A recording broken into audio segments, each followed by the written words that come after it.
Hi and welcome back to the channel.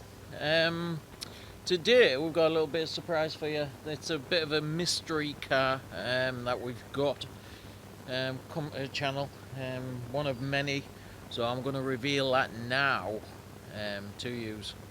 So straight to the intro, and then I'll show you what I've got.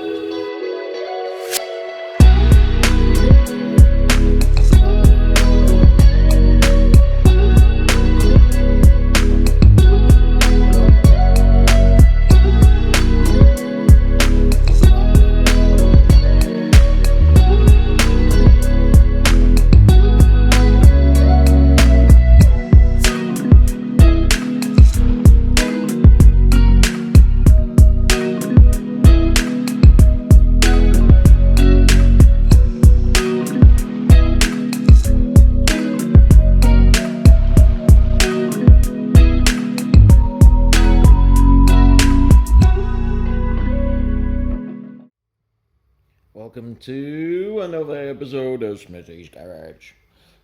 Today the other day should I say, we bought this RS4 Cabriolet. It's got quite a few problems with it. One being one of the alloys on this side is got airline fractures on the back. They're about 90 degrees to each other, so there's two of them.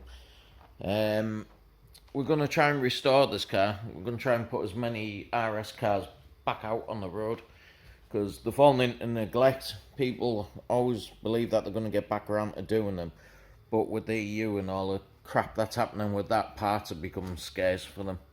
So we're going to try and put as many of them back out on the road as possible, even keep them if we have to keep them safe. So I'm going to give you a rundown of stuff that needs doing. Obviously that wheel that I've just told you about. There's about 30mm bullet hole in the windscreen. So we've got the windscreen guy coming out today to do that. And the other thing is obvious the wheels. It had a number plate light out. Then if I open it up, it's got a ripped seat on this side, which the guy never told us about, so we had to haggle on the price a little bit to get back down. So if you actually look at the seat there and see the tear, we're not going to be able to save it either, because if you look, the leather's thin. So what we're going to do is de-stitch all this in another video and put new in.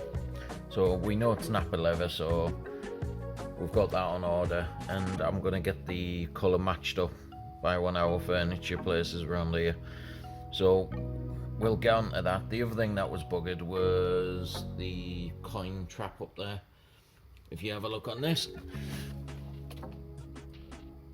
So this was basically practically just staying open all the time, it wouldn't shut. And when I took it apart, the pin was out of it. That was it. But the guy had tried to use blue tack and all the usual cowboy bullshit that they always do to get them working. What else was wrong with it? Oh yeah, the roof wasn't opening and closing. On the test drive it did, which was like marvellous. We'd done the operation 3 or 4 times. We got home and it started to basically piss down, and we couldn't get the roof up.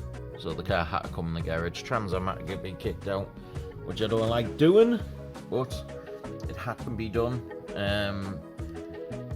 Anyway, the rain stopped, took car out, started working again. They found out it was one of the locks on here had been catching, it wouldn't release. So up in here you've got 2 locks on each side, so when the roof comes down it all interfolds into each other. Barring the odd scratch and scrape, which I'm going to show you. So if I come around this side, I've got little marks all over it, like here. But we've got this one. We don't think it's went down. I think it's just paint that's rubbed off another vehicle and come onto it. So we're going to do a bit on this later in other videos. So I'll show you how to take that off. a bit of wet and dry, and obviously buffering different cutting compounds. But like I said, if you have a look at the wheels here, you can see where the bloody chipped to bits. So we're gonna get that done. I don't know what the hell he's been doing with them, but he must have been bloody rally driving. Because me personally, I've never ever cracked a wheel. But you can see, hang on, I'll show you as soon as I go around here. Even though it hasn't went all the way through and tyres kind of saying, there's like chunks took out tyre. So you can see, yeah. So he must have hit every single curb going to man. So we're going to do a bit on that, restoring them, refurbing them. And the brakes, which is obviously a big job on these. So we will get round to that, but today we have the windscreen guy coming out. So I'll do a little bit on this. I'll tell you a little bit more about it to the people that don't know what it is. To the people that know what it is, just like stand by and listen to my crap and listen to me go on. But this is a naturally aspirated 4.2 V8. It'll rev to around about 8 grand. So it sounds phenomenal as soon as you get up in the rev ring. The problem with these, what does happen with them over time, with people freshen the balls off them, the spin bearings on the crank, which I know 5 people that have done them, just redline them in car parks being an arse. So they always spin the freaking bearings eventually, and especially with the service intervals that they never ever keep up with, so the cars are normally junk. I'm not saying this one's any better, but we are going to break it down for an inspection, and if they need changing, we're changing them, because I don't like running the risk of one spinning, because I've had it done to me before. So we're going to get onto this, but like I said, this is a naturally aspirated 4.2 V8, 414 horsepower to say. Some do 420. Like I said, it just depends what comes off the production line at the time. It's that thing, isn't it? They vary with the petrols. Not by much, but they do. But it's a roundabout horsepower figure, is about 414. The other thing that we had problems with was Lambda Bank 2. And the guy that had it fitted Scorpion manifolds on the engine down here, which is a pain. You've got to pull half the car bits to even get to them. But then use cheap bolts. So us trying to get the downpipes off was a nightmare. We had to use a Dremel with an extension to cut them off because they were that bad. And I'll show you at a later date how hard they are to get into. So like I said, I had a good friend around called Stuart giving us a hand with it and all. And it was just ball ache. He's got little girly fingers, so shout out to Stuart. But he's got proper girly fingers. Say hello to the wife. How you doing? I'm just showing everybody on YouTube what has come in and all the problems and the crap that we're going through to get tip-top condition. So yeah, like I said, 4.2 naturally aspirated. Stu's got little fingers. Yada yada yada. Had cheap bolts and downpipes, so they're rotted in. We had to cut them out. We've put some decent stainless ones in, so they can handle the heat. But now Lambda Bank 1 sensor 1's gone, where it was Bank 2 sensor 1. So it was obvious pre-cap that always go on them. So we're gonna hunt one of them down, because our local parts place don't even do them. And Audi parts have just become a ball ache to even deal with. Half time they can't even get the parts in. So we're going to all these breakers to even get them, and still has no guarantee because half them are bloody used. So I'm hoping to get it all tip-top condition so we can run it. I'm going away down south in a month or so, so I'm really wanting to run it and make sure that it's reliable. But the guy who got it off was, yeah, he didn't know much about it, to be honest. I don't think he knew much about cars, barring what badges there were. Oh, and the